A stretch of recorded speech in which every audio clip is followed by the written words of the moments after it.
look myself in the mirror and accept that if you weren't a racist, you condone what a racist did. So that's, to me, the same thing.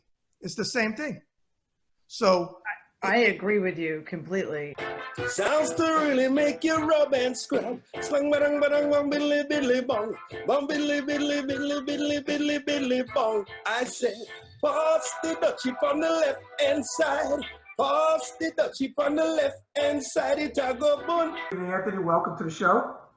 I'm glad to be here. Thank you for the invite. I appreciate it. You got a big show. You got a big following. So God bless you.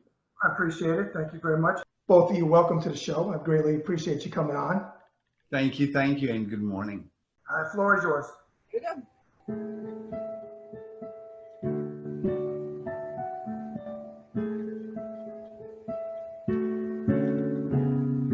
Whatever it is, it'll keep till the morning. Haven't we both got better things to do? Midnight blue. I'm on your side, I still care. I may have died, but I've gone nowhere. Just think of me, I'll be there. Just think of me, I'll be there. There you go. Bit rusty. Oh. You know what? I gotta tell you, usually I make my guests get a little emotional if I find something that touches them. You got me this time. So viewers, you're always telling me you got this one emotional. That got me emotional. I had to wipe my eyes. No. Since you told me you've seen some of the shows already, welcome, Johnny, of course. You know the running joke on my show is, because you're 6 hours ahead of me. Oh, yeah. I need the lottery numbers. But, What do you mean? These ones? There you go. I love it. I'm one step ahead of you, man.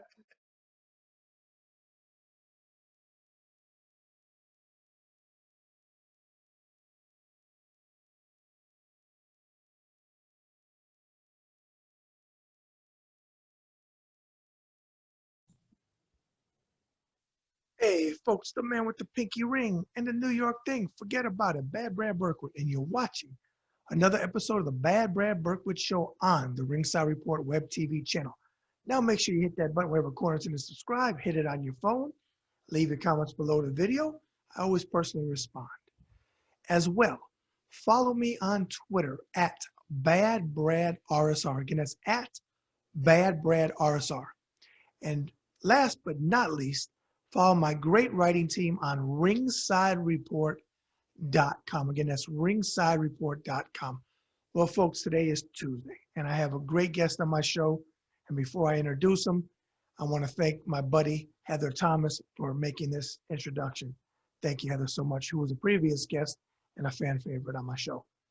Well, this gentleman was a co-star with Heather on a very popular 1980s show from 1981 to 1986, which I watched every episode, and most of them I lived in Florida and with my Italian Nona in Pontiac, Michigan. I would always get home enough time to watch this show. As well, he's a writer, he's a director, and an award-winning director, and if that wasn't enough, he has a wine business, and we're going to talk about all of this today on my show. So without further ado, forget about it. Please welcome the one and only Douglas Barr. Well, Doug, I want to first of all welcome you to the show. I know you're 2 hours behind me, so maybe I can give you the lottery number since I'm 2 hours ahead of you, and we'll split it 50-50. We'll go a buck a piece on one. It sounds good. If there's anything that happened in the stock market just recently, let me know, and maybe I can buy some stock or sell some stock more likely. Hey, you know what? My best friend and I are back into kind of like day trading. We just started again. So we've been getting up at the bell, and I learned that I actually didn't know this, that I could sell and buy, but I sold in after hours. But you got, as you probably know, if you're in the stock market, you got to be careful with after hours. But I didn't know that you could do that. I just learned that one. So It's way more than I know. I have a broker who helps me out, and I leave that all up to him. there you go. Well, hey, again, welcome to the show. Since this is our first time having a conversation, I always like to ask the guests what we've all been dealing with for the last almost 2 years now. How have you and your family or associates been dealing with COVID? How is it out there now, and how are you doing? We live in Northern California in the Bay Area, so we're about an hour, a little bit more than an hour north of San Francisco, Berkeley, that area. And we're in a small valley, Napa Valley, and Napa Valley's 20 miles long and 5 miles across. And we have the good fortune of having a hospital up here in our little town of 6,000 people, and another great hospital at the bottom of the valley. And so we had access to vaccines quite early on, and people lined up for them. We're a very well vaccinated area, and so certainly the death rates and the infection rates are actually pretty good up here. Testing all along has been pretty good. That's not to say there aren't people who don't wear masks or come in. We get 3.5 million tourists here because we're in the middle of wine country. So that's a lot of people coming from a lot of places, and so you see people without masks a bit. But overall, if there is such a thing as a safe place in a pandemic, this is a fairly safe place. We're all vaccinated and boosted long ago, and Okay. right on top of my son, who's a grown man, and his wife are all vaccinated too. So everybody here, we're doing well. And Good. And I'm glad to hear yeah, that and you too, I assume. double vaxxed, and Deb and I just got our booster week or two ago now. We went to Walgreens and we got Pfizer. No side effects. I didn't grow a third nipple, and when I passed the television set, the channels don't change because I got a microchip in me. Yeah, the all chip of that is a none of bunch it. of crap. So that's fantastic. So we're all on the same page with that. Exactly. Okay. What I like to do is I like to start at the beginning. So if I get anything wrong from my research, I had some of your stuff, but I did some other research, and I always tell my guests, we know the internet is not always correct. So if I have something wrong, please feel free to say, hey, Brad, it's actually this. I'm not offended by that at all because I'm a military guy, so I like things to be accurate. I am shocked to hear from you, though, that for the first time, I've never heard this before, that the internet's not always correct. It's stunning to me. Yeah, right. Exactly. Oh, boy. Some of the things that I found. Okay. It looks like you were born in Cedar Rapids, Iowa. Is that correct? Cedar Rapids, Iowa. Yep. Eastern Okay. Talk about growing up there, how long you lived there, and that. Growing up in Iowa was fantastic. It was sort of Ozzie and Harriet land then. Iowa was substantially different back then. It's always been a farm state and relatively conservative, but not like it has gotten in the last many years now. There's a big swath of Iowa that's I think quite Christian right. And that has changed the politics there a bit, and that's why you're seeing it more red than it ever would have been in the past. But growing up there, it was fantastic. It is exactly as advertised. It's absolutely beautiful. It's a rural state, but I lived in a city of about 100,000. For Iowa, that's the second biggest city in Iowa. My dad worked for the Department of Agriculture. He was a meat inspector. And my mom had some business college, and so she worked in a bank. And I have a brother and a sister, and we all grew up there very happily. It truly was, if there is such a thing as sort of an Ozzie and Harriet life, I guess. Mine was as close to get to that as it could possibly get. Okay. And for my younger viewers, because I always try to think of everybody, the reference of Ozzie Harriet is Ozzie Harriet Nelson. They were a very, very popular TV show. And if for the younger generation, Ricky Nelson was their son, who went on to be a heartthrob, rock and roll singer. And sadly, in the 80s, he perished in a plane crash. But that is the reference, because people say, they'll come on my channel and say, who's Ozzie and Harriet? I said, yeah, even though we know it, but so I'll try to be aware of that as we have this conversation. There's going to be a lot of that if you have to. I love it. No, I love it. I love it. Okay. Moving forward, you attended George Washington University in Washington, D.C.? I did. I went to 3 schools, Okay. 3 colleges after Okay. high school. I was a swimmer on the high school team and all the way from the time I was a little bitty kid, I was a swimmer, and so I swam on the high school team, which was a state championship team. In those days, this is a long time ago, but there must have been some federal funding for swimming pools because Indiana, as you know, Dr. Consulman, who was from there, Illinois, Iowa, were substantial swimming schools. And of course, so was California because the weather made that happen. So we had a great swimming pool and a great swimming team. As a result of that, I ended up getting a scholarship offer from Dartmouth, but nobody in my family had gone to college. And so nobody in my family was able to say to me, you know, that's a pretty good school. You maybe ought to think of that one. My brother was going to teacher's college. He wanted to be a teacher, was a teacher for years and years and years, now retired. And he was going to school at what was then Colorado State College, which was now the University of Northern Colorado. And so I went out there because it was easy. He was there, and they offered a full ride, and Dartmouth offered not a full ride. So I went out there and I swam for a year. And then I realized that wasn't for me. I didn't want to be a teacher. I wanted to be a diplomat. Actually, I wanted to go into the Foreign Service. But in between, I heard about a program that Chapman College in Orange, California was running then. Now it's another school in another state, which is called the World Campus Afloat, where in some years it was called the University of the Seven Seas. At any rate, you got on a ship, a small cruise ship, and went all the way around the world taking classes. Professors had come from all over the country to teach them. So you had brilliant professors, small number of students. You worked while you were at sea, you were doing your classwork, and then you'd land in, say, Japan. And if you're an art major, you'd study the art of Japan and meet artists. We met Indira Gandhi when we hit India, and we went literally all the way around the globe, leaving from California and ending up in New York. And then I transferred from there to George Washington for the last 3 years and graduated from George Washington. And it looks like you got your degree in philosophy. Is that correct? Philosophy, because along the way, I started out in international affairs, as I told you, and along the way, a couple of things happened. I was disenchanted with international affairs, partially because my ability to speak French, despite how hard I tried, was not very good, and I realized that in the long run, or any other language, was going to ultimately be problematic if I wanted to be in the diplomatic corps.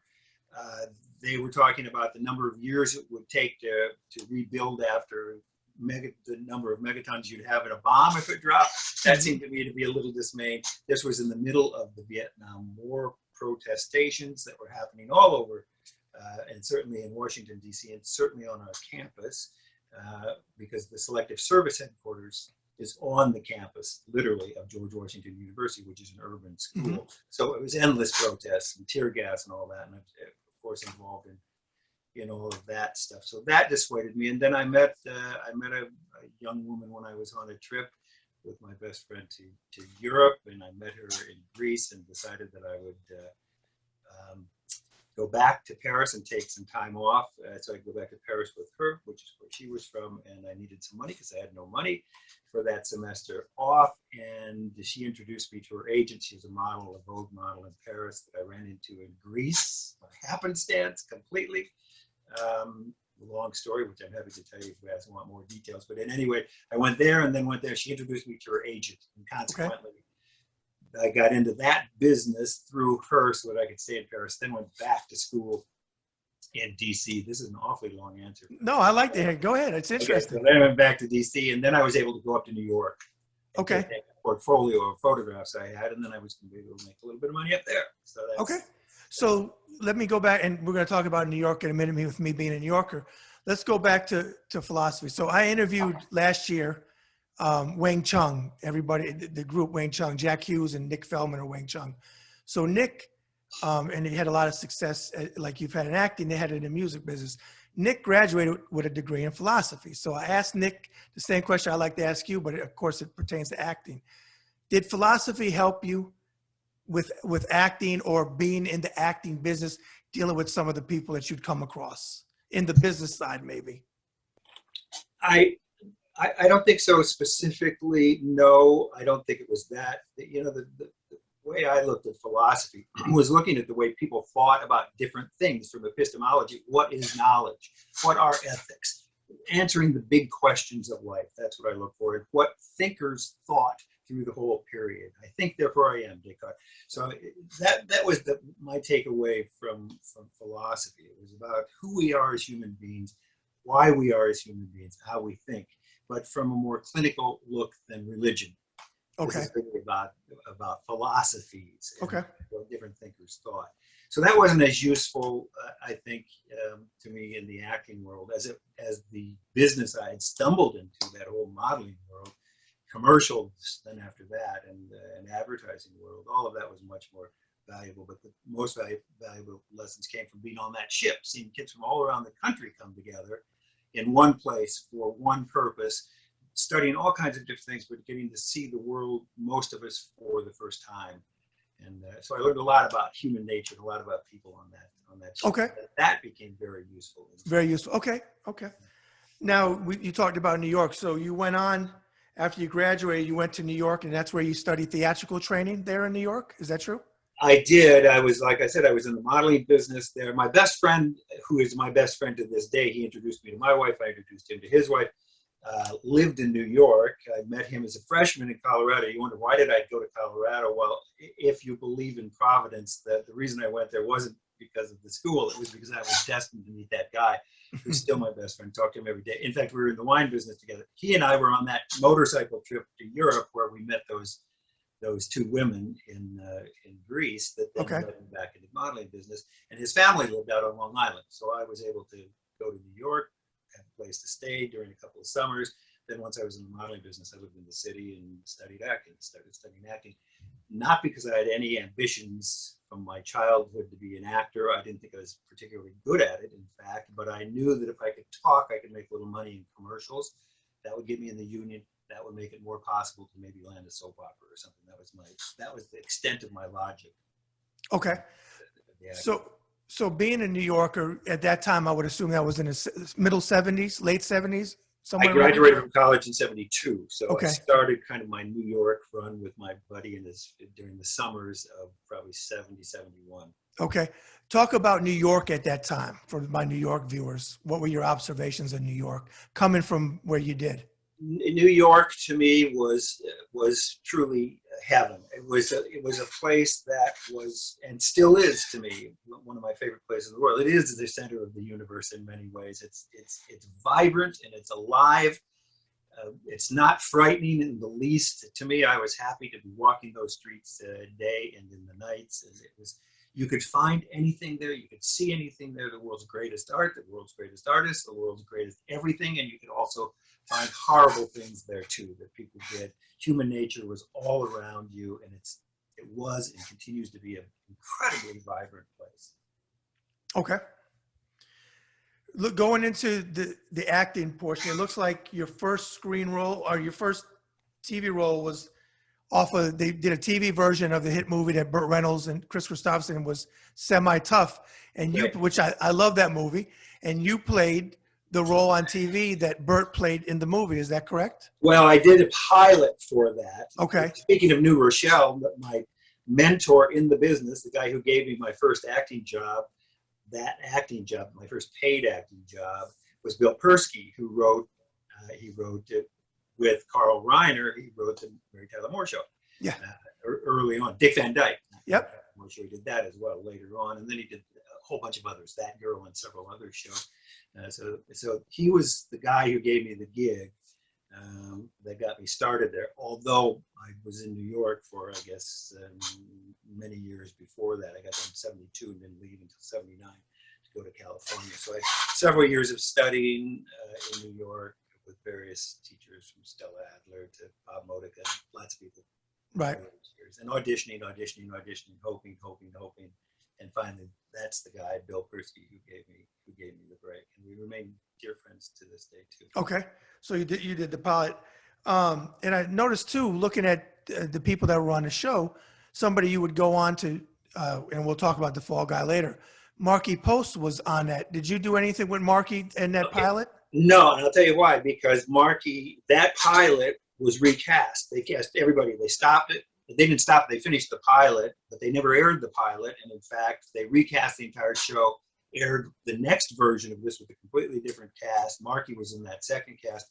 And I don't know that they did any episodes from that one either. So I think it came and it just disappeared. But so I didn't get to meet Marky until much later. Okay. It looks like after that, you went on did several episodes of When the Whistle Blows that had, looking at the cast, you had a strong cast on that show. Talk about that set. That set was great. It was in the early days. It was in California at Universal Studios. They were building a building there, and it was about high steel construction guys who put together the stuff that looked like an erector set on steroids.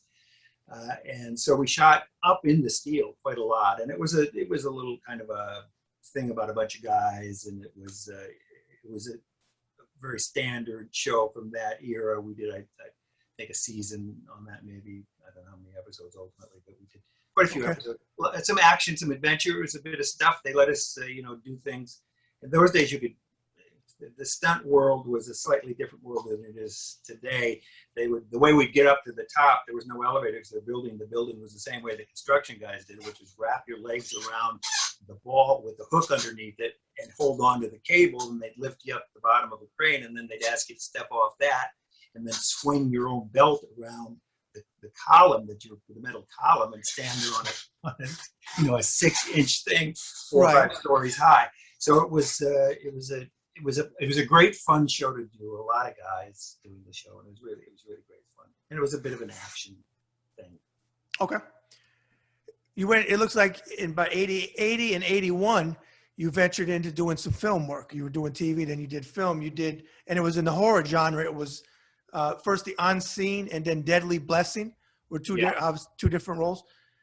Talk about working specifically on those 2 movies, but in the horror genre.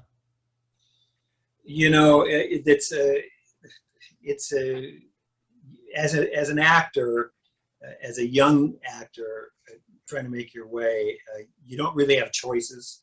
You get sent opportunities, and you kind of take them. It takes a while to be in a position to say no. Okay. You still have to pay your rent, and so even people and it's difficult to make transitions in and out of the television world and into the feature world. And so there are several actors that come to mind that tried to make that transition and had a harder time, because in the theater you have a captive audience. On television, you're in somebody's living room. Right. So it's Tom Selleck, for instance. I remember hearing an interview with him a long time ago, and somebody said, "Why did you take that role?" And he said, "Because it was offered to me." And right. that is the bottom line on all of this stuff. So were those brilliant films? No, they're kind of interesting, but they certainly weren't brilliant. And what I knew even then and learned as I progressed through it, that images stay in people's heads. You're not old enough to remember a commercial. I can remember from my youth. You wonder where the yellow went when you brush your teeth with Pepsodent. I can remember the jingles from songs and from commercials back then. So images, the 1,000-word thing with images, it's potent. So horror movies are not necessarily the best thing for humankind, yet they tell stories. They're fun if it's done right. So it's just, so I did those 2. They were good. They were fun. It's fun. They were fun. Okay. Now I got to ask you, because in Deadly Blessing, you worked with an actor, and I'm not making fun of him. I'm just saying he's known for horror movies, and he actually has a disease that makes where he didn't have eyebrows and all that. It was Michael Berryman. Do you remember Michael Berryman? He was in The Hills Have Eyes, which scared the heck out of me as a kid. Do you got any I'm just curious, do you have any recollections of Michael Berryman? I don't really, honestly, It was an awfully long time ago. It was a Wes Craven, I think was. Yes, it was. Yeah. If you're going to do a horror picture, Wes Craven was the guy that you'd want to do it with, because he really knew what he was doing. Okay. And so that one was actually kind of fun. Hey, and you also had Ernest Borgnine in the movie. Ernest Borgnine, the nicest guy, who was fantastic. I mean, because it was Wes Craven, I think he was able to get a pretty solid cast. Right. Show, so I was lucky. And a young Sharon Stone was in Deadly Blessing, or yeah, Sharon Stone. We knew Sharon from New York days, from the modeling days, of course, and she was in that, very much in that. Okay. She's perfect. She's a wonderful woman too. Yeah, she went on to do some great roles. I loved her in Casino. Very talented woman. Very. Now you went on. Now we want to talk a point. You went on to do guest spots on Fantasy Island, Love Boat, Hotel, to name a few in the '80s. And when I was thinking about these shows, what was interesting back then, I want to get your take on this. You could be on a show and do other shows that were set up for that, like the Love Boat, where you could do guest appearances and still be on another show. Yeah. You don't see that much today on TV, or unless, I mean, I don't watch a lot of TV these days, but Well, the why formats do you think it changed? the formats have all changed now in the last several years, and with the pandemic, it's changed even more. But realistically, the big budgets that would take people to movie theaters in the past, and now with COVID, people having to stay home, it makes it even more lucrative for those budgets to be spent on Netflix and Amazon Prime and all of the various. So you've seen your best. Not all of it, but most of the best pictures are coming out there. Yeah. So that it's different. When we were there were 3 networks when I was working, and then Fox came in, but there are in essence 3 networks, ABC, NBC, CBS. All the work was done on those shows, and you do 22 episodes, and that would take a week an episode for like The Fall Guy, and then after those 22 weeks were done, then you had the rest of the year off. And that's when those shows that were dependent upon guest casts, and there were 100 of them, they would then call everybody and see who's available, and you could just keep working on those things. You do all the other stuff that was being done for entertainment value, Battle of the Network Stars, whatever it was they wanted you to do, you'd happily just do it and have a payday and cobble together a pretty good living by doing that. And almost all of it was great fun. So. Okay. And it's interesting you mentioned Battle of the Network Stars. I had Adam Rich on a couple weeks ago, who was Nicholas on 8 is Enough with Dick Van Patten. And he was on an episode of Network of the Battle Stars, which I actually loved that show. I thought that was so fun. It was fun.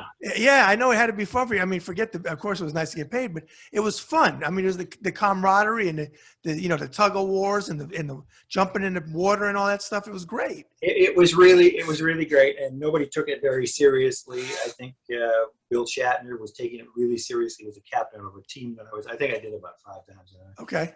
But he was a captain. He was taking it pretty seriously, but nobody else was. Other than that, he really wanted to win, but nobody else really did. He was a terrific guy too. Okay.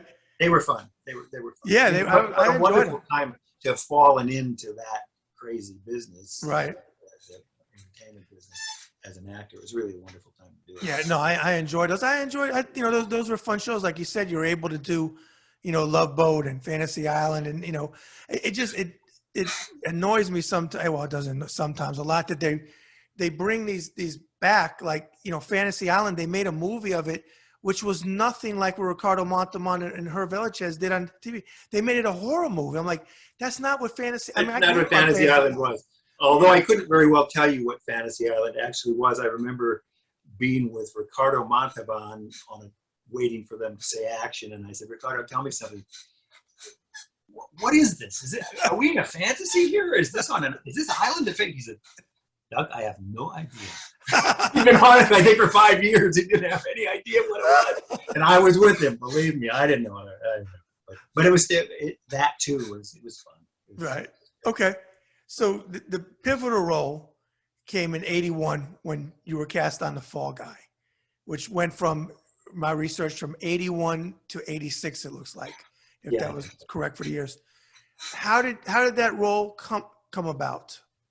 I auditioned for it. It was on the Fox lot, and I went in to audition for it in the standard way. I'd been on one of these other shows you were talking about. I think when the whistle blows, maybe I'd have to look at my own resume to see what was in between there.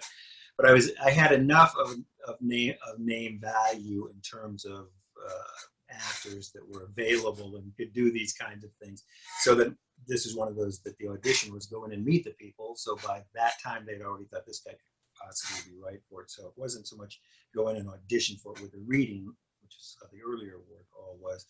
So it was really meet and greet with Lee, and so we had a nice chat. And the next thing I know, it was like, okay, well, work starts in a week or whatever it was. It was just it was really in and out. Glenn Larson was the producer. He had lots of shows on the air. A very talented writer. He'd been a singer in his youth. He was part of a group. I think they wrote the theme song, in fact, for The Fall Guy that Lee ended up singing. Mm-hmm. So yeah. So and they were both terrific to work with. Both were really great. And sadly, Glenn is no longer with us, but Lee certainly is. Talked to him about a week ago too. It was a few weeks ago. Okay, yeah, I actually saw, doing research, I saw a show where it was you, Lee, and Heather. Tom were on together being interviewed from the show. What, as far as fondest, what was fondest memories and being on a TV set or being on a TV show? Is there any least fondest memories? So fondest and least fondest. The show was great in so many different ways. Great for me career-wise, obviously, with 113 episodes. That's 5 years of continuous employment, which for an actor, that's a big deal. It was incredibly fun for a couple of reasons. It was about stuntmen. It was a cobbled together of a couple shows, The Stuntman, and I think another one that Glenn had said, it's got to do a little of this, a little of that, turn it into these stuntmen who are bounty hunters. And so it became that cobbled thing. So the stunt part of it was really, really fun for me. I was, as I had mentioned, I had been an athlete in school, and so to be out there and be able to run and jump and do those things, I was pretty good with horses, having grown up in Iowa, and so that let me do a lot of my own stunts, and Lee did a lot of his own stunts as well, all of the fighting and the things. That way it was faster to shoot it because you didn't have to say, okay, stop, take him out, put in the stuntman. You could really get through, especially after you've done a season of it, you were able to really do all of the fighting stuff on your own. But I got to do helicopter stuff. I got to do horse stuff. I got to do all kinds of interesting bits and pieces with Mickey Gilly was a terrific stuntman who was the stunt coordinator. His kids were stuntmen as well, young guys breaking in. One of them was my stunt guy who would fill in for the really serious and could be killed in this one stunt.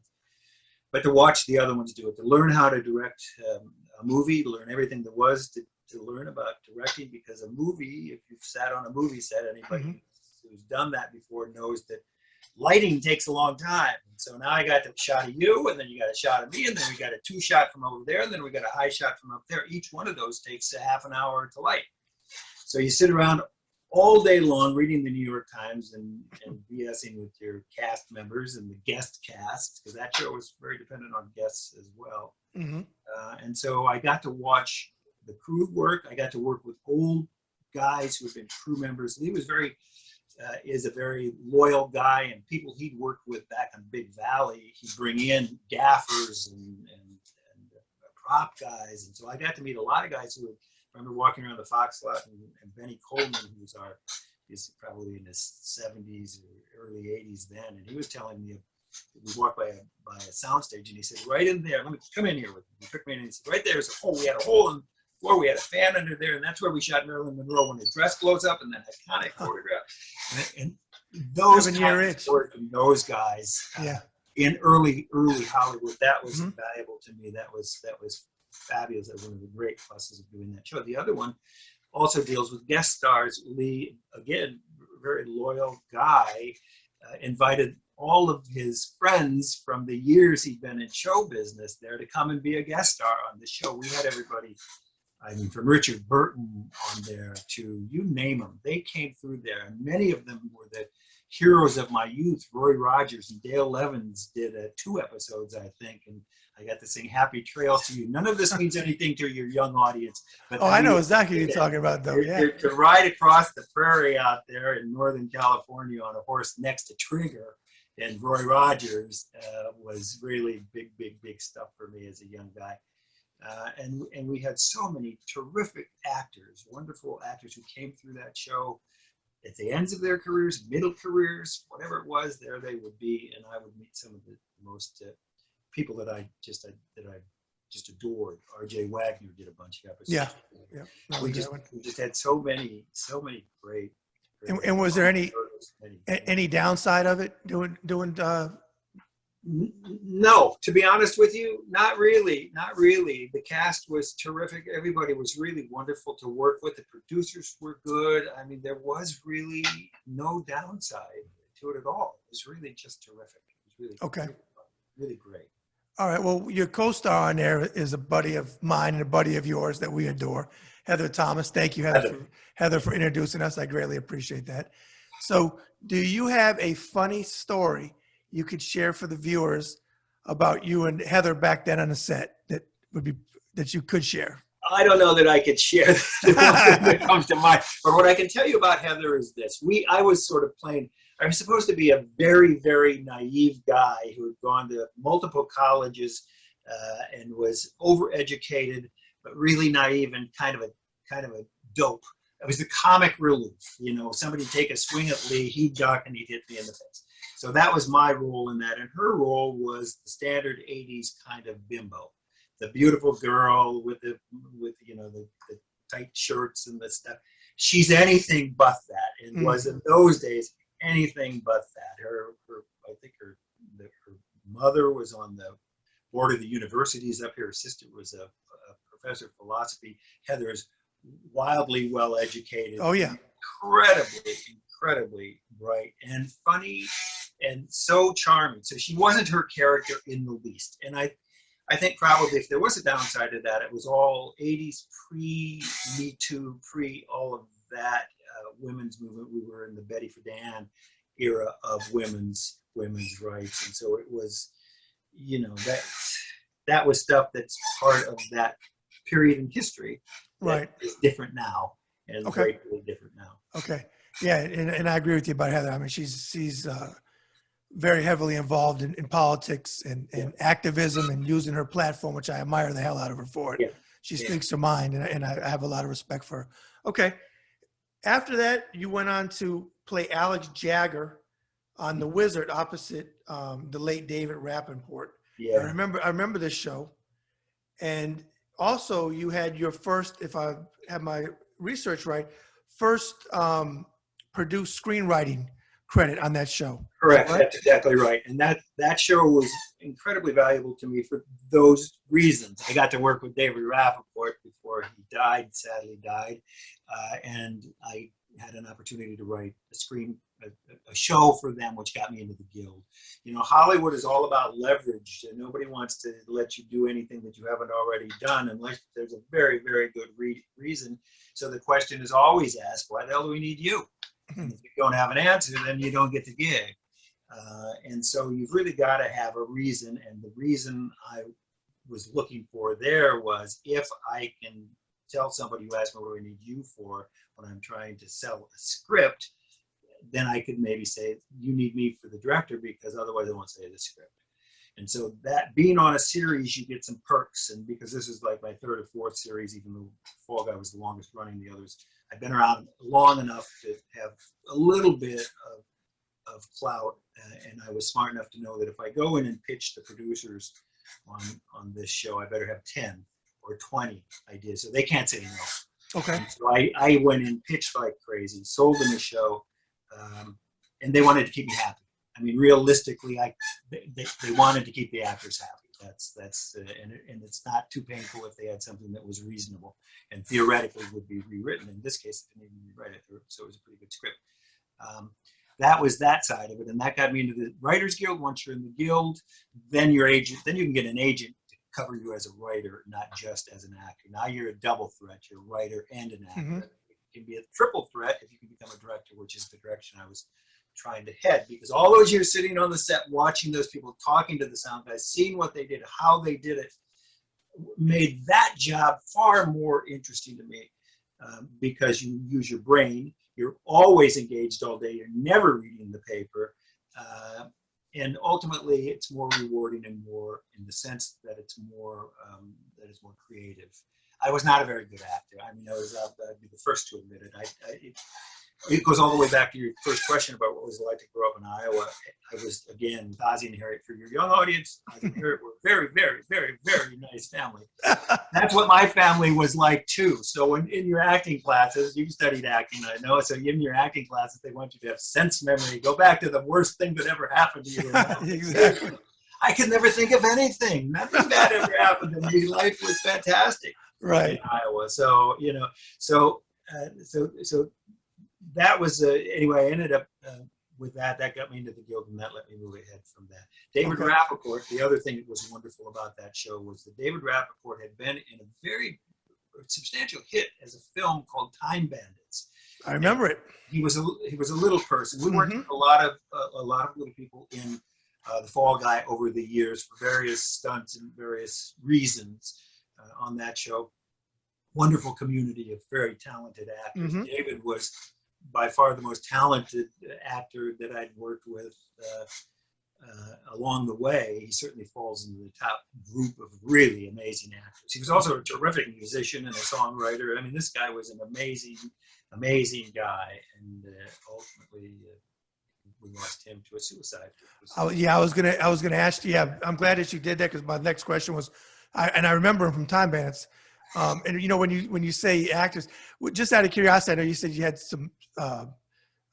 I don't know. You don't say midgets anymore. I'm trying to be correct. Smaller people or little people. Yeah. Did Billy Barty ever do an episode of Fall Guy? He might have. I don't really honestly remember if he did or not. He was certainly Okay. the great, the best known probably of all of the little people actors. Right. Because I remember him in Foul Play with Goldie Hawn and Chevy Chase. He was in He there. might have. We kind of had every great stuntman Right. of the era come through the show, and Right. we had every person of interest and quality that we could possibly get. So I would say there's a likelihood that he. Okay. did. So in 90, okay. Well, I want to go back to Fall Guy and a talking point of what you said.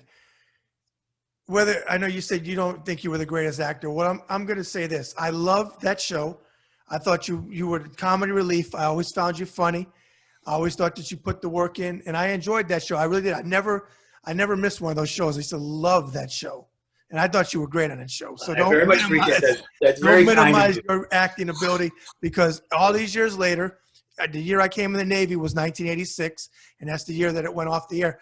I started watching it in Florida, then I watched it with my Italian Nona in Pontiac, Michigan, because I lived there for a while. And there wasn't a night, in fact, she would tell you if she was still alive, God rest her soul, that I would be in the house every day. I don't remember what day. For some reason, I thought it might have come on Friday, but I could be wrong.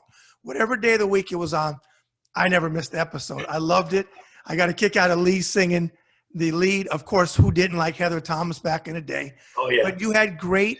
It was. You could tell it was a fun shoot. It was. You know what I mean? It was really a fun show. And I all these years later, to me, I know they always say, well, the 80s. No, I love the 80s. And I wish that we could go back to a lot of stuff that was in the 80s. So I hope you commend saved you your suits with the big shoulders on with the them. big shoulders and all of it. All of it. So now we start the 90s, and you were in another film that you may not speak great of, or you may, but it's a cult movie, and I remember it, and I thought it was funny, which is Space Invaders. That movie, that plays every year at Halloween and has for years Yes. and years and years. It became a classic. A cult movie. It's a cult classic. It became a cult. It did become a cult classic. It was put together by a guy who was a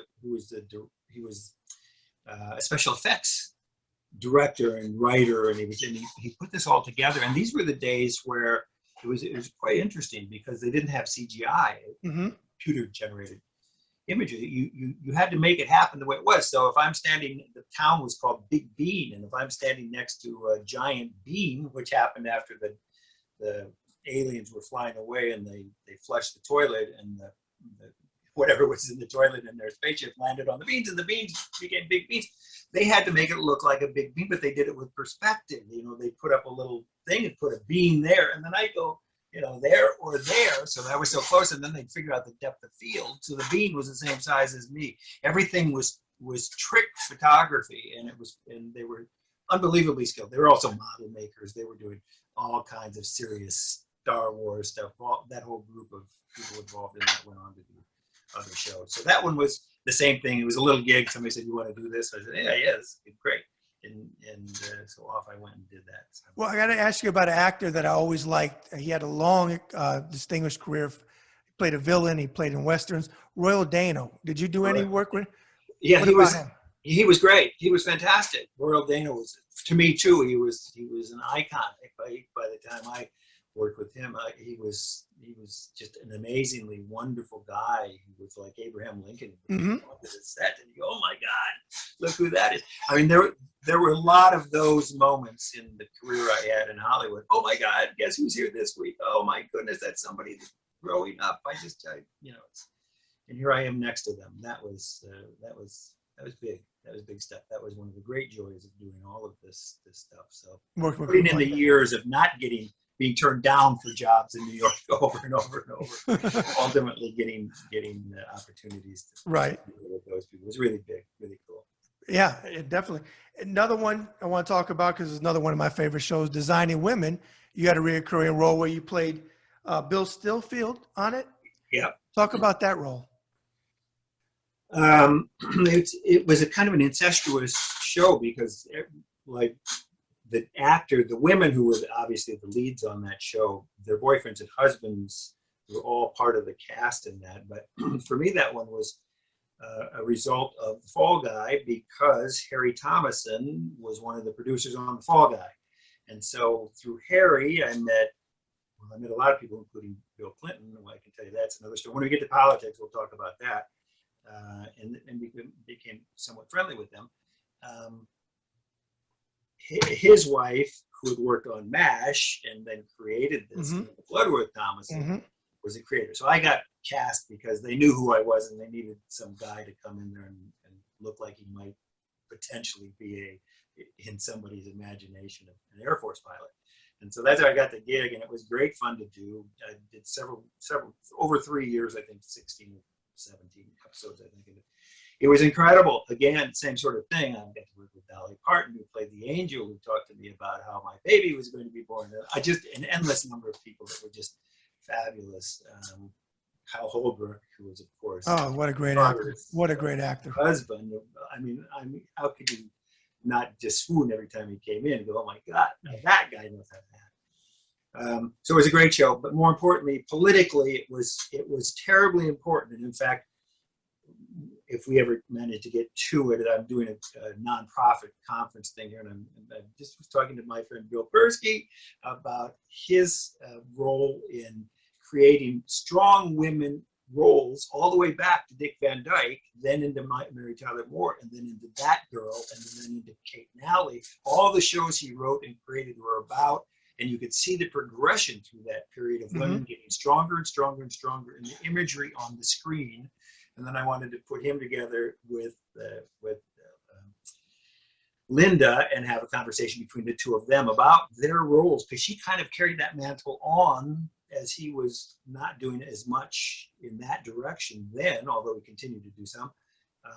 Then she kind of took that mantle and carried it into the more contemporary times with her show, and where women were headed. Still not where they're meant to be and should be, but it was going in the right direction. Thanks very much to those two people in the 70s, 80s, and on. So, okay.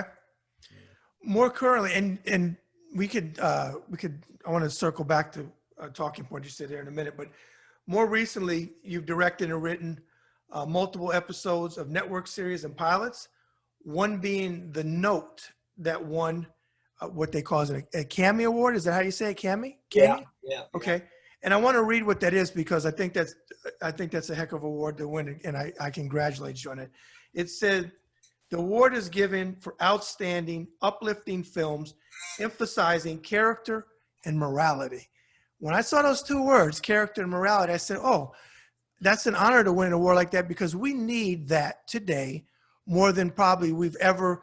You have me by a few years, but I was born in '68, but we need that more in society today than all this other vitriol and what's going on. So I congratulate you on doing something that you won an award that's what it is for. So if you would talk about directing and talk about The Note in particular, if you would. Yeah, The Note was a series of films based upon a series of books written by a female author, and I wrote the screenplays based upon those books for, I think, all of the Note series. They're romances. I mean, there's nothing fancy about them, but they were romances, and they were talking about relationships, and they were talking about kindness and decency, and they were really a nice series of movies to have gotten to work on. It goes back to what we were talking about, how potent imagery is. If you're going to be putting things on screen that people will remember from the moment they saw it until the day they die, you better try and make it decent, reasonable, honest, and ahead of the blood and guts and all the stuff that actually sells pictures sometimes. So that was an opportunity, and much of the directing stuff that I did took me, some of it was by chance, but some of it was by direction. I started out shooting a couple of movies that I had written that were action, cop stuff, blood bag stuff, but ultimately realized that was not something I was particularly interested in continuing on. And by the time I had enough directing under my belt to have some choices in the matter, and by then I worked enough that I could afford to have some choices, then I kind of went towards, particularly in the writing, those kinds of scripts and stories, and the notes, books and series that those episodes were really terrific for that. It was about relationships. I could draw upon my own life, and my son, and had all kinds of different stuff that bring into them, and it was great. And they were really, really delightful to do. I did a lot of those with a producer named Joel Rice, who's still does a lot of the Hallmark stuff, and others like that are gentle and nice and decent pictures. Well, you bring something to the table there, because from doing research on you, I believe your wife is her first name Carrie? Is that her? Claire. My wife, Claire. I'm sorry. Claire. 1984 is I think the date. Yeah, we've been married a long. Right. Well, you bring that, if what you were talking about, you bring that perspective to what you do. You've been in that's a long time, especially today. That's a long time. It is for today, and for Hollywood, that's a really long time. Yeah, Claire was an actress. She went to art school in Southern California and had meant to be an artist, and is an artist. And she got sidetracked into the modeling racket as well when she was in New York, and was sort of discovered by Eileen Ford there, and then ended up going to Wilhelmina, which is where I was in those days. So Wilhelmina was an agent. Still, that agency still exists, but she was a big deal agent in those days. So she did that for a couple of years, and then tried her hand at Hollywood too. She was on a show called The Paper Chase with John. Oh, I remember that show. She was on that show for a few years and did lots of different shows and stuff that year. She even did a couple of guest star roles on The Fall Guy, which is where I reconnected with her after having lost her from the New York. Okay. Her in New York, and then I got to connect with her there again, and that's when we started to date, actually. Okay. She's an artist now, though, by the way. She went back to art shortly after that. Now, what type of art? Specifically, what type of art? She's a painter. She paints in oils. She's represented by, I think, the best gallery on the West Coast, which is fantastic, the John Berkwitt Gallery. John's father was so she's represented by an amazing gallery with amazing people there, and she's quite a phenomenal artist. So I got to ask you, because somebody will come back and leave a comment on the video. Does she have a website where people could see her artwork, or no? You can go to the Berkwitt Gallery. It's Berggruen, Berkwitt Gallery, John Berkwitt Gallery, and it's in San Francisco. Okay. And they have stuff for her. They have stuff. Okay. Yeah, you can see all of her artwork. It's quite good. She's really, really amazing. That's awesome. I love hearing that. In a long career, like you said, acting, writing, directing, is there one favorite over the other? No, directing by far. Writing is, I'll tell you, really, it's the combination of writing and directing that's the ultimate high, because when you write something, telling stories, we're about to do a presentation on telling stories. Storytelling is as ancient as man. You can't really communicate without telling the story. We're telling stories right now, back and forth. I want more from your side of it. I might want to hear about the Navy and the boxing and other stuff. For the moment, let me just finish this a little bit. Storytelling is essential to humanity. And, you have to think in terms of pictures, typically, when you're doing that. And cavemen certainly were too. We've seen handprints on cave walls from, 20, 30. What do they call it? Is it hieroglyphics? Is that what called hieroglyphics? Hieroglyphics was really the writing of Egypt, of ancient Egypt, and other parts of it. But that kind of painting, the wall painting, was really messages saying, okay, bison, are here. You see the trees, you see Yeah. the thing. Now you know where to get the bison. And this is thousands of years ago. Yeah. Thousands of years ago that people were doing that.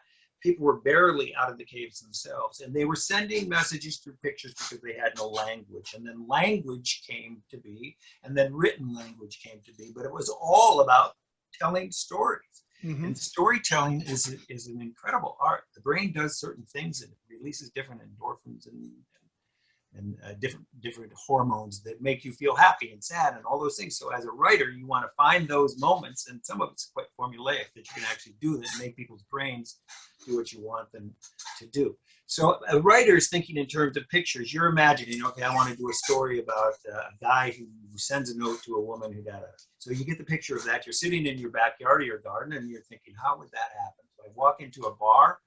How does the bar look? The bar has brick walls, and there's a wooden bar. There's an old wooden bar, big mirror behind the bar, and the bartender is a woman, and she has tattoos, and she has a tattoo on her neck, and it's a little heart. You think all of this, you write that down, and then if you're going to direct the picture because you've managed to sell the story to somebody because it was a good story and all the endorphins came out of people who were listening to it, then you get to be the guy who, on the day you walk into the set of the bar, on the first day, you get to say to yourself, wow, this is exactly what was in my head. And 100 artists came together to make that so that I could do that. And now I'm going to ask that actor who looks just like the one that was in my mind, who's gotten a tattoo on her neck here with the makeup lady, that's just like the one I imagined in my backyard. And now I get to talk to her and make her act in the way that I imagined she would, to make the next character respond in the way that make the story move ahead. That's so few people in life get an opportunity to do that. Okay.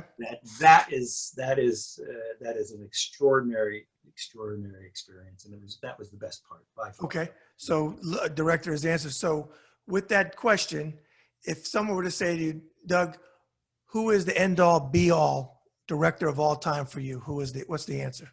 You know, I mean, there are so many amazing directors, actors. I mean, so many. I mean, Frank Capra was doing that same sort of stuff. And we'll be seeing Christmas movies from Frank Capra. Robert Weiss, when I joined the Directors Guild, they assigned a mentor to me, and it was a television director who I knew, and I said, he's a great guy, but I call him up. I don't really need him to be introduced to me by you guys. And they said, well, let me get back to you. And they got back to me and said, how about Robert Weiss? The Sound of Music, Run Silent, Run Deep.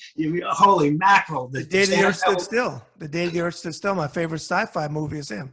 Amazing, terrific guy. And he, I got to meet with him over several times, and he gave me advice about how to be a director and how to do it right.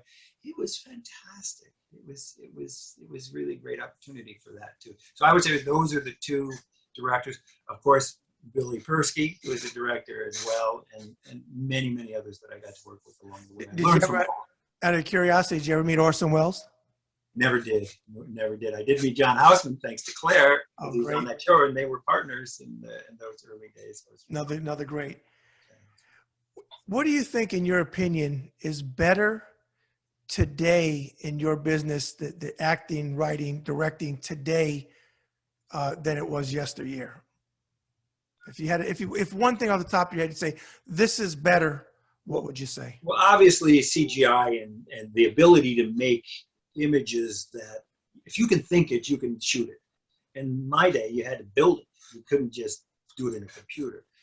That helps the storytelling be even more realistic, and when you can make stories that are realistic, that are believable, then the audience can identify with the characters. And it's that identification with the characters that is what we go back to storytelling. That's the point that the chemistry in your brain is working, saying, what would I do if I had to make that decision? Oh, they didn't make the decision I would have made. It was because of this. So you're engaged in the story, and your heart's pounding when his heart's pounding or her heart's pounding. So that's what it's all about. The modern technology helps do that better than ever. Music is a standard and terribly important to all of this, and that hasn't changed since the beginning of the movie business. Realistically, that's been really always a part of all theater and all of that. It's all the same. Okay. And in the heart of every giant blockbuster, James Bond, whatever it is, when you walk out of the theater, you don't remember all the car chases and stuff as much as you remember the relationships. It's all about the relationships. It's the little story within the big story. And that has to work. And if that doesn't work, then you don't have a movie. It really doesn't matter how much you spent on car chases and Okay. airplanes. Now flip that out of curiosity. I don't know if you have an answer for this one. What do you like from back in the day that was better than today? And that was for what you think is better. What do you think was better back then than it is now?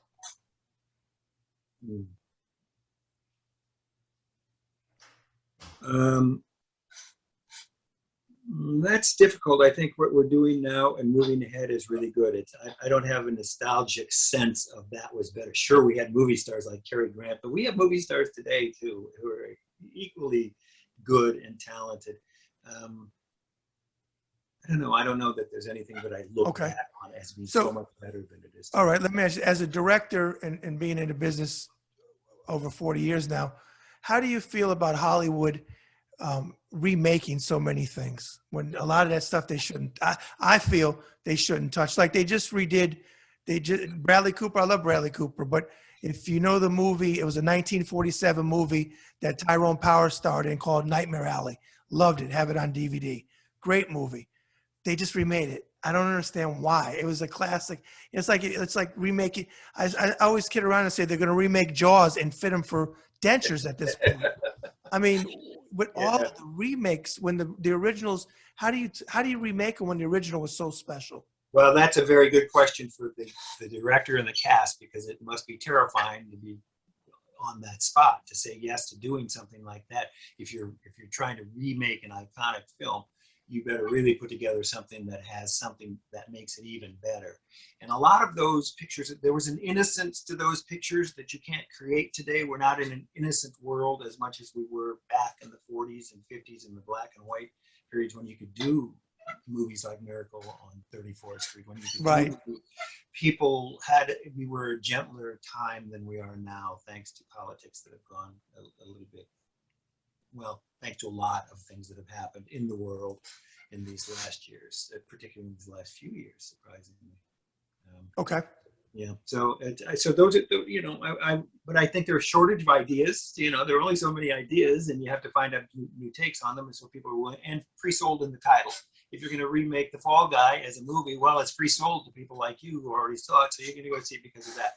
Movies are really expensive, and so if you can pretty much guarantee a pre-sale in the title just to get people's butts in the seats, then people are going to. But I have to be honest with you, and I agree with you, pre-sold in the name.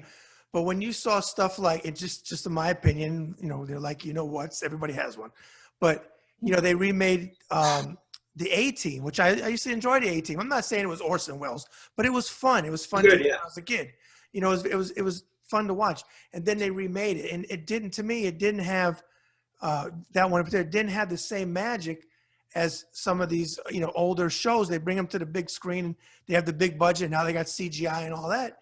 And CGI, I think I agree with you. I think it's good in some ways, but in other ways, I think it's more seen than what the actual acting that's going on. You know what I mean? I think it's also detrimental to an acting performance sometimes, because you remember the explosion more than you remember the dialogue that the actor just delivered. Yeah. And that is the trick. I mean, for the directors and the producers, whoever's working on these pictures, is to make the little story as potent as the explosions. And typically it is, because that's how you catch your audience or not. So it may be that when you're watching that, they just didn't manage to get the magic that you get in the little story. Okay. Want to talk about, in 1998, you started Hollywood and Vine Cellars, a small high-end wine producer in Napa Valley. Yeah. So if you would talk about that, talk about what's going on today, talk about how you started it. We just retired from that business. The guy who I went to Greece with on my motorcycle way, way back, met the model in Paris. He met a woman who lived in London. That's another very interesting story. But he was my partner in that. He's still my best friend. And so we were in the wine business for 22 years, and we just retired, literally, this last month. We said, okay, time to pull the plug. Let's get out of here.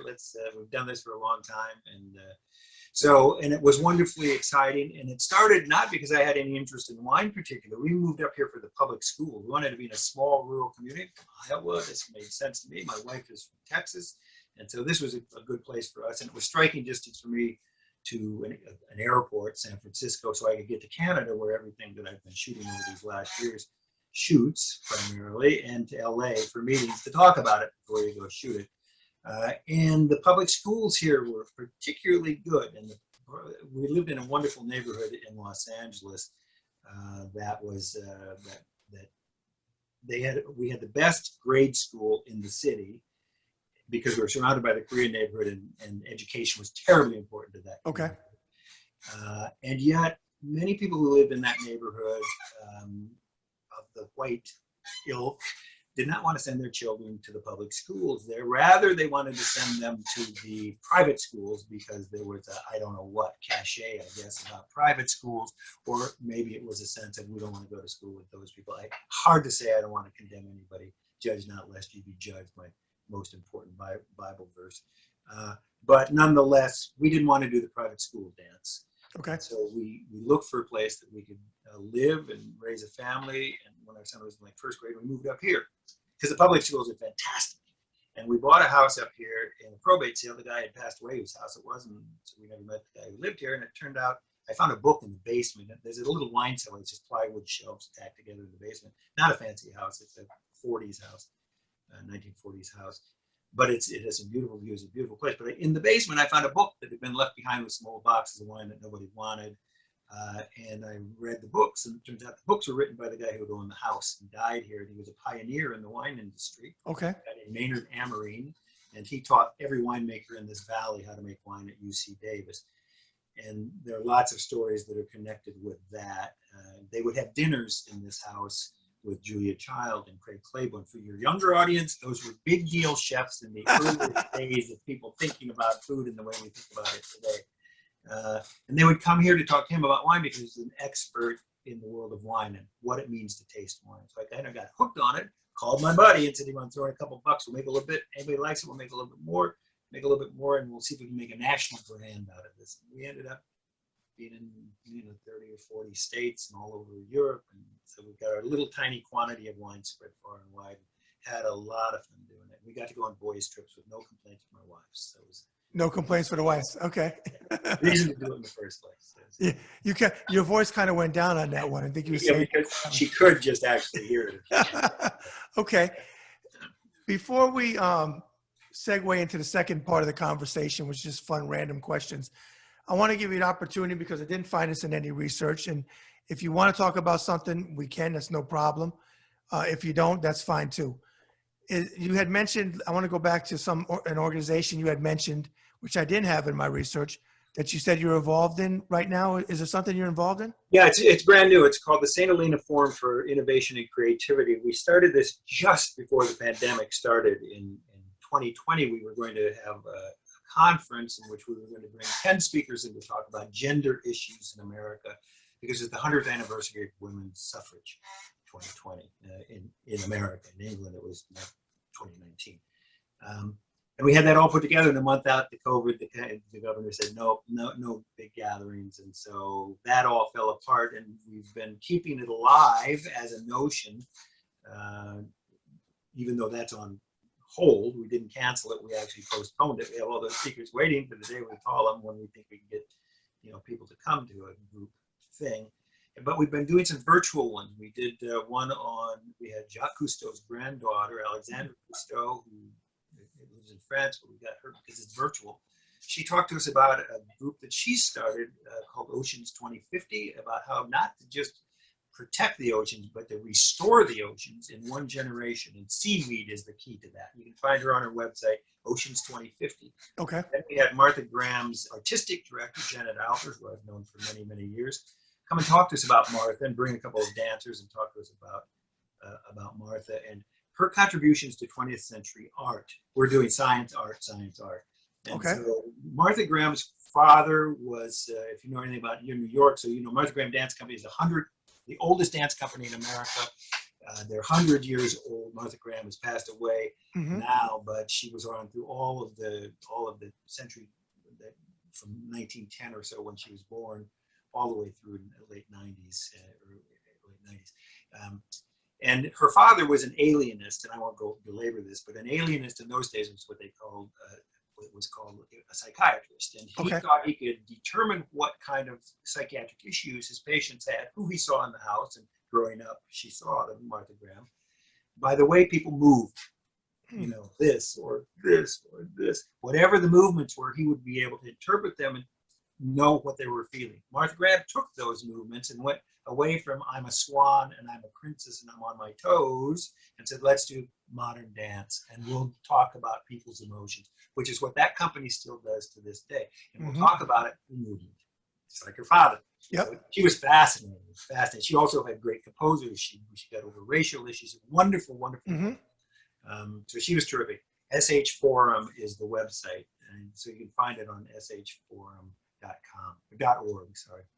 Okay. And we have those up there. They're posted. You can watch them. They're an hour-long little interviews.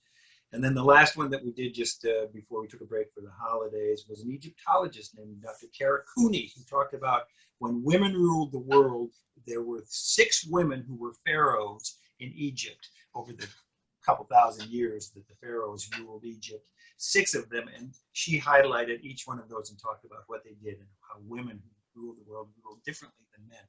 So she was our last one, and we just made an offer yesterday now to Emmanuelle Charpentier, who was one of the co-creator of CRISPR, along with Jennifer Doudna, which is going to change the world of medicine and disease and genetics and also what we can do with genetic engineering for good, bad, and scary.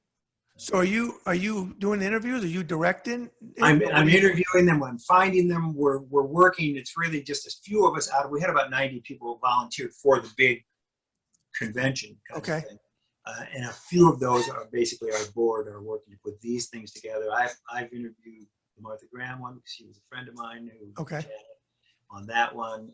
Peggy Lohr, who's a museum expert who's on our board, she talked to the Egyptologist for us. And we had somebody from the Coast Guard, familiar with Territory to You, who talked to Cousteau for us, and we've got somebody who's going to talk to us, a research scientist, who's going to talk to if Charpentier decides she'll do this for us. We're waiting to hear back from her. Outstanding. Okay, great. And we're going to continue doing those and bringing forums. It's about bringing intellectual stimuli for our little town, for the old people, the young people, the kids, and for the visitors who come here. And give, for the viewers again, give the name of the website where they can check this out. It's SH Forum, that's Santolina Forum. It's shforum.org. Okay. It's the Santolina Forum for Innovation and Creativity, and those are archived, and they're quite interesting to watch. I think we found that just our little group, nobody really knew anything about. By the time we finished our last one, they were being seen in 60 countries around the world. A huge audience of people all over, lots of experts in those different areas. And the good news for us was the people who came to see oceanographers in Cambridge and Europe stayed on for the dance and then came back again for the Egyptologists. So we're hoping we're going to build an audience that by the time we go back to live presentations, we'll actually be able to. Okay. I didn't have anything political to ask you because I didn't know if you were one of the people. Not all my guests talk politics. And I'd love to talk politics. You want to talk politics? We could talk politics if you want. I'm not shy. If you watch me at all, I'm not shy. Not everybody talks politics, and that's fine. I didn't have anything political, but I would be remiss if I didn't give you the opportunity to say or put out anything that you wanted to. This isn't edited, so whatever you say is the viewers are going to see. I don't edit. I don't take out of context. If there's something you want to talk about, I know you guys just went through that recall. I don't know what your feelings were on that in California. I'm glad that didn't go the other way. But is there something that you want to discuss? No, not necessarily. I mean, the news in itself, there's so many topics we can talk about. We can give a big, broad view, and I'd love to get your opinion to see if you think my opinion is correct, that one of the reasons we are here now is it's actually a combination of things that happened back in the late 70s, early 80s. Ted Turner created CNN in 1980 or so, and Newt Gingrich was elected to Congress in the late 70s, and by the time he was the speaker in 94, at the beginning of Bill Clinton's term, the tenor of politics had changed, partially based upon, and the tenor of news and how politics are presented to the world had changed. The idea, who would have thought that 24-hour news would sell? People would actually want to watch, in the middle of the night, want to watch CNN. But that means for the people producing the news, two serious problems. One is, I got to have something. I've got to have something. And the other problem is, I don't have time to really research it. I don't have time to really research it. So much of the commentary is paper thin speculation that leads to misinformation, and I've got to have something new. There's always everything is breaking news if you look at CNN. Breaking news, and it doesn't matter what it is. So they're creating things that aren't really breaking news. That's a big hype. Newt Gingrich took the Republican Party around kind of a failed idea of Ronald Reagan's, big government should not be, it should be small government. Big government is how we all have highways, how we all have big ideas. But if you only have small government, you only have small ideas. That's the direction that Ronald Reagan took the country in those days, which would no taxes if we don't have to pay a nickel. We want to use the roads anyway. We want cops, we want the firemen to show up, we want the ambulance, but we don't really want to pay taxes. We don't pay for it. All of that became part of the mantra, and that became a continuous mantra instead of, we've got some good ideas about how we can do that. They didn't even have that. They just want to repeat the same thing over and over. And Newt Gingrich could see the writing on the wall with the demographics of America and where it was headed.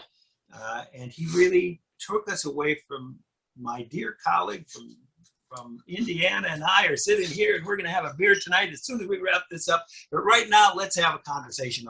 That went away. Yeah. It became take no prisoners, dismiss people, do whatever it takes. You can just destroy them if you have to, but we are going to win in every election. Yeah. It became the civility, even if it was somewhat fake civility, all disappeared. Doug, I say this all the time. You're preaching to the choir right now. I say this all the time. It's crazy, and it really has changed the country that we live in. And it was beginning to happen right there in 94 when Newt Gingrich came in, and that's why they were terribly threatened by the Clintons, as they should be. They are both brilliant people and brilliant politicians with flaws, like all of us human beings. But that terrified them, and Newt Gingrich and the Republican caucus. Right, well, but you know what? That's it with them. You're absolutely right. And to piggyback off of what you said, your talking point, a good friend of mine is Anthony Scaramucci. I'm sure you know who Anthony Scaramucci is. I asked Anthony, you said Ronald Reagan, you mentioned Ronald Reagan. I always bring up Jack Kemp, who I actually liked. Doesn't mean I agree with his policies, but I like the man. Yeah, me too. I like Jack Kemp. A younger Bob Dole. People, even Reagan, Papa Bush, even Junior Bush. Yeah. I've said this along the lines of what you're saying. The Republican Party, which to me no longer exists anymore, of old, when they at least had some decorum. Again, I tell people on the left, because they get mad, they say, well, I tell them, look, we can debate policies, but there was a time when Republicans and Democrats could at least reach across the aisle for infrastructure, for certain programs, and at least have a dialogue. Yeah. The old Republican Party, in my opinion, was not perfect, and I don't like a lot of their policies. However, I will say this, and I stand by it. They would not have allowed Marjorie Taylor Greene, Lauren Boebert, Matt Gaetz, Madison Cawthorn, Ted Cruz acting like he does, Josh Hawley putting up a fist on January 6th. They would not have allowed that. I don't care what anybody says. I know there were scandals on both sides, Democrat, Republicans. There's things that happen. But they would not have allowed this vitriol today that we hear from those particular people I just mentioned. And what's become of that party, to me, there is no more party. When you have QAnon driving the dialogue of these people, and the racism and the hatred, and Ted Cruz attacking Big Bird, and not even thinking even to put it in more simplistic terms, not even thinking that by Sesame Street showing Big Bird getting vaccinated, kids watch that show. So kids that are scared to get a needle in their arm see Big Bird doing it, like, Mommy, Big Bird is doing it. That's reality. But you have a guy who's not stupid. The man is, the other guy, the orange guy, is stupid. Cruz isn't a stupid man. He's a lawyer. He didn't pass the bar, but he knows that evil, vitriol, making it up sells. And to your talking point, Doug, about TV, I absolutely agree with you about these news cycles. President Biden signed, as you well know, the infrastructure bill last week. One of the biggest things that we needed in probably 50 years, maybe of all time. Very important bill. But CNN, who I won't watch anymore, and all of these networks, their lead story on the day that he signed is Steve Bannon being arrested. Yeah. Okay, I understand you have to cover Steve Bannon, but not every lead story over the infrastructure bill, which they should, if news really cared, they would have had people on talking in layman terms, breaking it down, what's going on in the bill, how it's going to affect everyday people. But no, they want to sensationalize everything today. Listen, if it bleeds, it leads. It has been around forever, all the way back to the Hearst days and yellow journalism at the beginning of the 20th century. But it's in hyperspace since that period that we were talking about when CNN was created by Ted Turner. It has gone crazy because the internet is instantaneous. Yes. So, and nobody checks it. At least at CNN and even maybe in the Fox News department, certainly not in the talking head department, somebody checks some facts every once in a while. And they certainly do at CNN. They do on the regular networks. In my youth, Walter Cronkite wouldn't raise an eyebrow. I talk about him all the time. Taken as something that's editorial. Yes. This is straight ahead. And we make sure we know we have three sources. And that still exists. It still exists in the New York Times, still exists in the Washington Post and in print, but it doesn't exist very much in television because television is a visual media and it's like this. There's a and money. That's what and money. And that's how they make their money. That it's ratings. It's how they make their money. Do you think the people on Fox who are saying the things that they're saying that are so outrageous actually believe it? Those people, no, they don't believe it. They're doing it for money, which to me is horrible. That's not something I would ever consider doing, but that's, everybody is their own person. Well, Doug, anybody, any news media outlet, which is Fox, OAN, and Newsmax, that want to minimize what happened on January 6th, that it wasn't an insurrection done by domestic terrorists who now, they want to call themselves political prisoners. I always put out on my show, political prisoner, Nelson Mandela was a political prisoner. Yeah. Stephen Biko was a political prisoner. These guys that raided, that try to destroy democracy and burn down the Capitol and hang Mike Pence, which don't even get me started with him because he's from Indiana. He's from the state. Yes, I know. If I ever meet him, I'm not violent, but if I ever meet him, I would tell him how I felt about him because to sit there and say it was one day in January. Yeah. I say in politics and it's the Democrats, I take the Democrats over the Republicans. I have my issues with Democrats too, but to me, there's only one party left. But if I say to all politicians, it has to be country before party. It has to be. And the Republicans, as you said, it doesn't matter anymore. It's not debating I'm pro-choice, they're pro-life. I can have that debate with you. We can agree to disagree on certain things, but we're not there anymore. When and we haven't mentioned him yet, but when Trump came along and did what he did, it's to me as someone that did 20 years and 28 days in the Navy for this country during war and peace. It's not politics anymore. It's good versus evil. And I'll be honest with you, and it's not popular for me to say, I actually want a two-party system because I don't want one party to have control of everything. I really don't. You but want new where ideas. We're at, we have to. New ideas from all directions. Yes, that's what yes. moves the ahead. We have no ideas from one side. They won't even show up and vote. None. And the other side that has too many good ideas to choose from, and diversity, so that means there's a lot of intention in getting the right idea out there. Right. That's all good. But you need to have somebody who has the other idea. Right. And it isn't just small government, no taxes. No. It just No. doesn't work that way. It's not. And, it's sad. You mentioned a word earlier, and I want to reiterate it for the viewers because I always talk about it. You brought up the word kindness. I tell my followers on Twitter and people that watch my show, kindness is strength. It is not weakness. But the other side, the Trump supporters and the QAnon and Trump will have you believe that kindness and compassion are weakness. To the contrary, anybody that would say that, in my opinion, is the weak person, because kindness is everything. If you can find some empathy and sympathy for our friend, Mr. Trump, he must have had a very strange childhood, because he doesn't seem to have learned any lessons other than loser is bad and loser is defined by me. In his case, me. Well, I'm friends with his niece. Mariel Trump is a good friend. Oh, yeah, well, she's great. I bet she has some great, well, I know she has some great stories about growing up. Yeah, well, she has in her first book, Too Much and Never Enough, about him.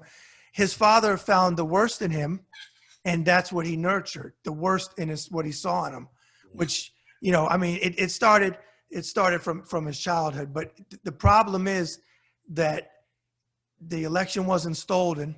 It has been proven over and over again, and they're still going with it. And there's a third of the country that no matter what you tell them, that's where they're at. But I tell my viewers this, and I stand by it. Trump didn't create racism. Trump didn't create this evil vitriol. It was there. He just gave it voice from the bully pulpit to make it in vogue today to say the things that he says. Not facts don't matter anymore. Kellyanne Conway said alternate facts. No, facts do matter. Yes. No matter which side you're on, facts matter. The bottom line is we don't need smarter politicians. We have a lot of smart politicians. We need a smarter electorate. People need to get their news from different sources. Be careful of who the news is coming from. You wouldn't go to the doctor on the internet. If you do, you're out of your mind, because you can really be messed up. So you need to go to a real doctor. You need to go to a real news source, and you have to be smart enough to determine which is which. Right. Unfortunately, that's not always the case. No. So we but you know what? But you're absolutely right, Doug. But I had Anthony on my show last time. He's been on 4 times. I said, Anthony, 30 years ago, would the country have gotten vaccinated? And he said, maybe even 20 years ago, it wouldn't have been an argument. And I always say this: you're going to have crazies on the left fringe and the right fringe that microchip. They're always going to be there. But mainstream America, Republican and Democrat, would have gotten vaccinated. For years. We've done it forever. Yeah. The idea that you can't have gun control, but you're happily put on a seatbelt. Right. Like, what are you talking about? Right. There are so many bizarre contradictions that we see in that group that are the believers of the in non-reality. Okay. We talked a little politics. Let me segue into the last part of the conversation. The random fun questions. Whatever comes off the top of your head, that's the answer. There may be not much there. I don't know. I think there will be. What is your favorite genre of movies? Action and thrillers, to be honest with you. I love those. And if they're good, that makes them extraordinary. Okay. If they have the little story inside of it. Gotcha. Now, some of these are favorites, and I know favorite from the guests, like favorite is hard. So if you don't have a favorite, maybe a go-to. So favorite movie. I will take with me, we're going to be going to Mexico for Christmas, and I will take with me DVDs of The Bishop's Wife, which I love because I love Cary Grant. Got to meet him once or twice. Wow, what an amazing character. And David Niven. Miracle on 34th Street's a good one too. And Scrooge, of course, I have to watch the Alistair Sim Scrooge from 1959. Okay. A Christmas Carol. So those are favorite movies, particularly germane to the moment. Okay. Do you have a favorite actor? Cary Grant, since I just mentioned him, definitely comes to mind, and I'll tell you why. Because he is perhaps one of the most handsome men that I have ever seen in the flesh, and also willing to take a pie in his face at any given moment to get a laugh. And that, to me, when I saw him coming up, I thought, if ever I could be in somehow in that world, that would be amazing. But just it was in itself. Well, you share that with another actor who we lost in 2010, who he was his favorite actor too, and I'm going to give you his real name and tell me if you can tell me his acting name. So his real name is Bernard Schwartz. No, I don't know. Tony Curtis. Really? Tony you know, Curtis was on The Fall Guy, I think, 2 or 3 times, and I know his daughter too. I mean, that's quite interesting. Yeah, and I didn't know that was. They made that submarine movie. I want to say it was called, I believe it was Operation Petticoat. I think that was it. I'm pretty sure it was the name of it. But he loved Cary Grant because if you remember, in Some Like It Hot, he did Cary Grant. Yes, I do remember that. As a matter of fact, he was. Those are the people, you know, like Robin Williams and Tom Hanks. I had the opportunities to meet them early on in their careers too. It was instantaneous. You just say, "Oh, well, that guy's got the goods I wish I had." Right. In both cases for those guys, but there were so many others that have Amazing. But Okay. yeah, and he was one of them. Okay. Flip that. Do you have a favorite actress? Again, there are just so many singers and actresses that are so extraordinarily talented. They kind of change over the period of time. Who's That's hot okay. today? Not based on how In hot this they moment, are. in this moment. That's fine. What pieces they're in, the things you get to see. Okay. I like British actresses. There are lots of. I mean, there's so many. Hard to name one. You see how good they all are on those shows. You could just go down. It's a long list. So. Okay. I don't know. Tough question. Okay. Do you have a favorite musical band? Music was never really my thing. When I was a little kid, I wanted to play in a band. Of course, everybody does, and I wanted to play the guitar. I was probably 10, and even then I realized that you'd get girls if you could play the guitar. So my parents took me to Keeney's guitar and accordion school. I couldn't get my hand. I was so little, you know, young. I couldn't get my hand around the end of it. Strumming this side, it wouldn't go around there, so I could pick the notes. So they said, "Well, you're here anyway. Why don't you play the accordion?" So I took 7 years of accordion lessons. Oh, God. That is not an instrument that will help you get girls. So music is, I can read music, but that's about the best I can tell you about music. Okay. I had this vision when you said it of you on the Lawrence Welk show. Could have been. For your younger viewers, that was a guy who played an accordion. Exactly. Well, Lawrence Welk and Guy Lombardo. Yeah. Okay. Just out of curiosity, because with the Fall Guy, are you a car person? Do you have a particular car that you really liked, or a muscle car, or a foreign car? I have a 46 Chevy pickup truck that I love. Okay. I had a 1941 Harley that when my son Wilson was born, my wife said, "You have to sell your motorcycle." I said, "Why?" It had a suicide shift. It was fabulous. And she said, "Because he's going to want it someday, and if he gets hurt, you'll kill yourself. So don't donate to it." So I sold it, bought this truck, which is right here in the garage, as a matter of fact. And I Okay. still use it and love it. So I guess that's it. Okay. To that extent, I guess I'm a car person. Gotcha. Do you have a favorite noise or sound that you like to hear? Of late, the favorite noise is birds. Claire and I, during the pandemic, we used to both go to the gym and everything. But now because of the pandemic, we haven't been able to go to do indoor exercise. So 6 days a week, we take long walks, 1 mile to 3 miles, 4 miles. And in the last couple of months, she found a bird app. I think it's called Merlin. And you can, if you hear a bird song, it's like a Shazam for birds. It'll tell you what the bird is, show you a picture of the bird, and record that sound. Wow. And so as we're on these long walks, she said, "I think that's and then she'll record it. I was right. It's a whatever, a yellow-crested sparrow or whatever." So we've had a lot of fun with that. So the bird song, and we walk really early, just at pre-dawn into the dawn, and it's just magnificent. So it's a song. It's a noise I didn't really pay much attention to until Gotcha. Wonderful. Now flip it. What is your least favorite noise or sound? We have had several years, I guess 3-4 years now, of terrible fires and even drought now up here that will lead to more fires. So my least favorite sound, we have we're a small town volunteer fire department, and there's a siren that goes off really loud that all over the area, all the volunteer firemen come running in. That sound in the middle of the night is not a good sound, my least favorite sound. All right. Favorite food? Favorite food. There are so many of those. Favorite food. I like pineapple upside down cake.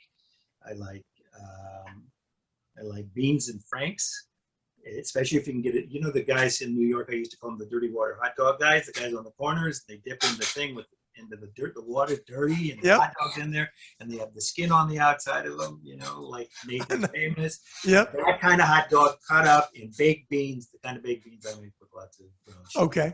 That's a favorite food. There you go. And, but you know what? You ate them and you still survived, even though they were disgusting. They were but you fantastic. I think survived. they make you immune to it. It's like eating dirt as a baby. It makes you Yeah. immune to a lot of things. If you can There you survive go. those hot dogs, yeah. Do you, before I ask you this next question, I got to ask you this question because I'm looking at the back.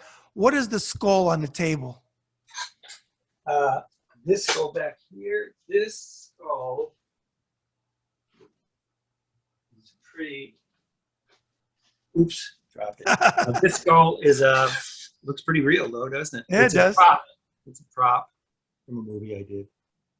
Oh, okay. Not Yeah. a scary movie. It was actually it was really a fun movie that I did when Walmart and Procter & Gamble got together and wanted to take over Friday and Saturday night movie nights. And so I got to do 3 or 4 movies related. There was one called Secrets of the Mountain that I'd actually written that one as well. And it was kind of a thriller for families. Okay, cool.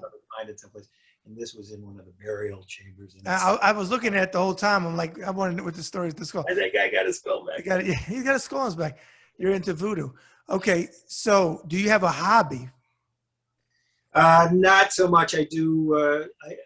My grandfather on my mother's side was a carpenter. My dad was a terrific carpenter, built houses, both of them. They're really good carpenters. My son now is a good carpenter as well. And so I do that kind of stuff. So building and fixing and doing, I do all of that stuff myself. Okay. Doug, if you could meet one person from any time in history, whether they're dead or alive, any walk of life, who would you like to meet? And what would either be your first question or what would you like to know? There are 2. It's kind of a toss up. Jesus, because I'd like to ask him if Thomas in the Gnostic Gospels, who in essence said, the Sadducees, the Pharisees, the Sadducees, they'd asked Jesus if he really was the Son of God, and he pretended, and he said his response to them, and then of course that's why they had an excuse to execute him, because in the Gnostic Gospels, Thomas, I believe, says that Jesus had said, because Thomas, that the Gnostic Gospel, which is never put in by Constantine into the Bible, in that gospel, Jesus basically says yes, but what he also says is, and so are you, and so are you, and so are you, which would be a different definition than what the church wanted at that time, and so it never really got put in. And it certainly changed what the whole meaning of the church is. And the other one would be Thomas Jefferson, because I'd really like to ask him how a guy who could write, speaking of Jesus, a Bible, the Jeffersonian Bible, in which he only put in it the very specific words that could be given as spoken by Jesus, and it was a Bible, and his message in that was about a decency and the commonness of man, and how we are all united, and yet be a slave owner and be the parents of a line of children of a slave. How could he square those 2 things in his own mind and soul? I don't know. Okay. That would be an interesting guy to talk to. Okay. With everything we discussed today, if you had to sum yourself up in a couple thoughts as a human being, what would you say? Oh, I think I can sum it up in one word, which would be decent, I hope.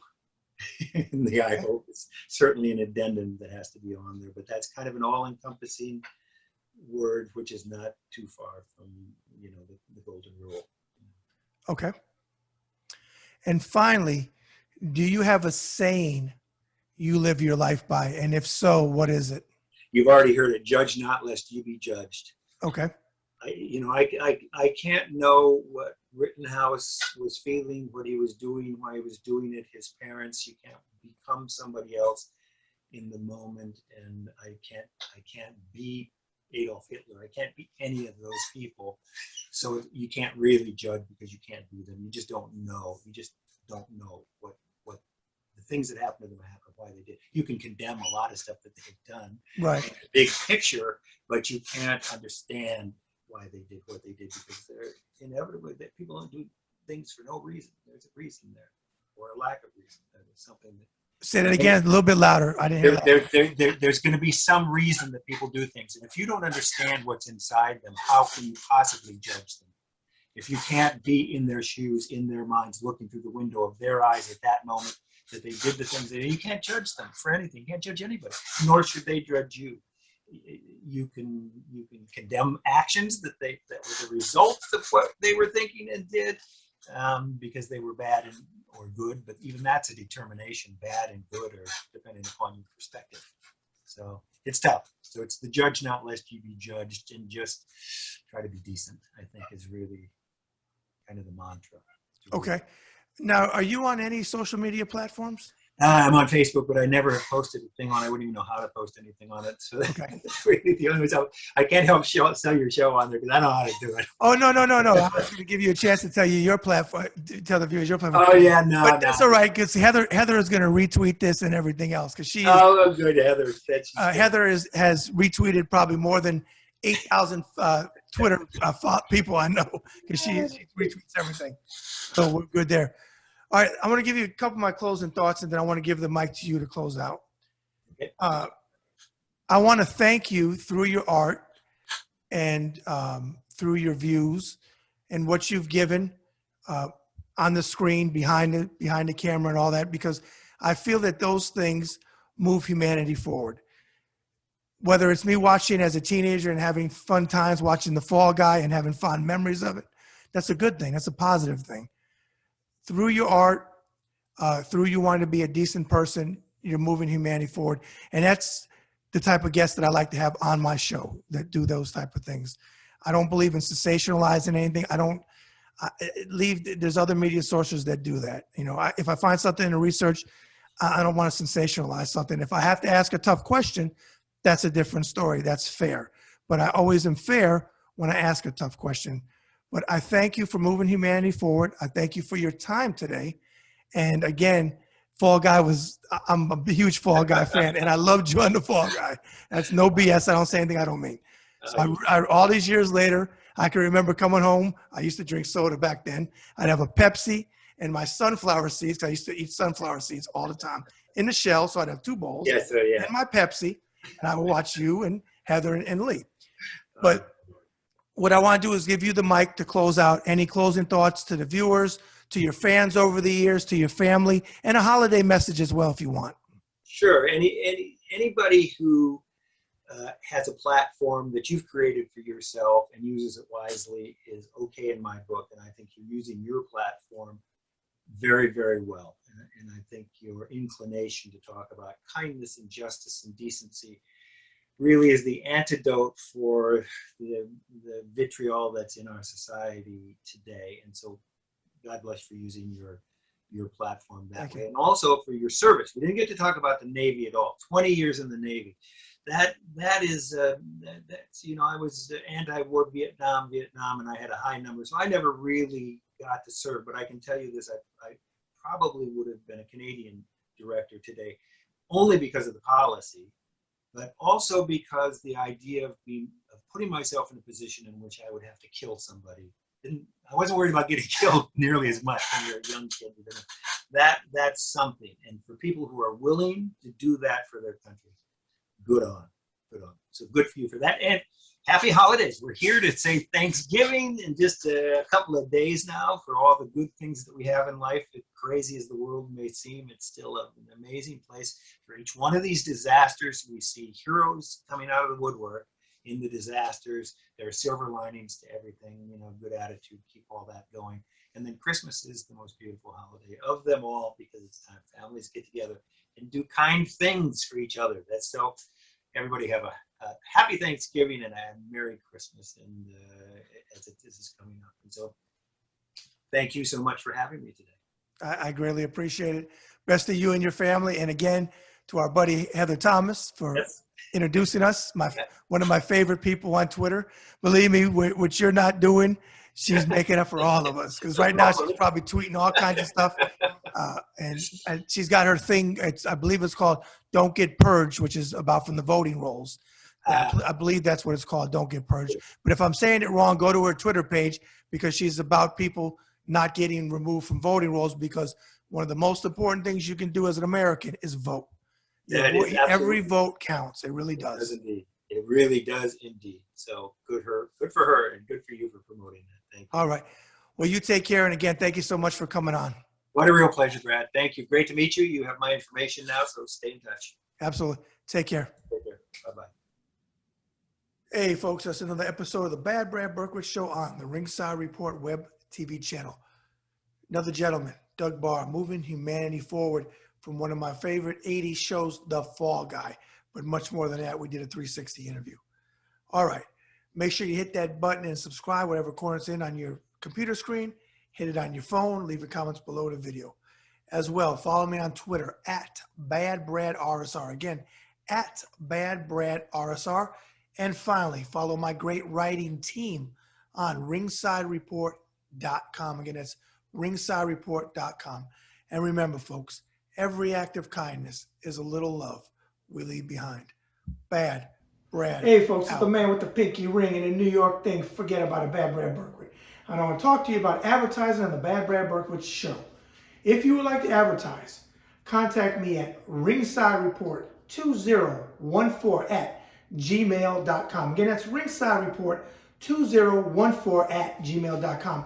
Or call the Ringside Report office at 703-517-2155. And remember, folks, every act of kindness is a little love we leave behind. Bad Brad. Hey, folks, the man with the pinky ring and a New York thing. Forget about it, Bad Brad Berkwitt. I want to talk to you about my book, Boxing Interviews of a Lifetime by me. Forget about it. There it is. If you would like to pick up a copy of it, go to authorhouse.com. Again, that's authorhouse.com.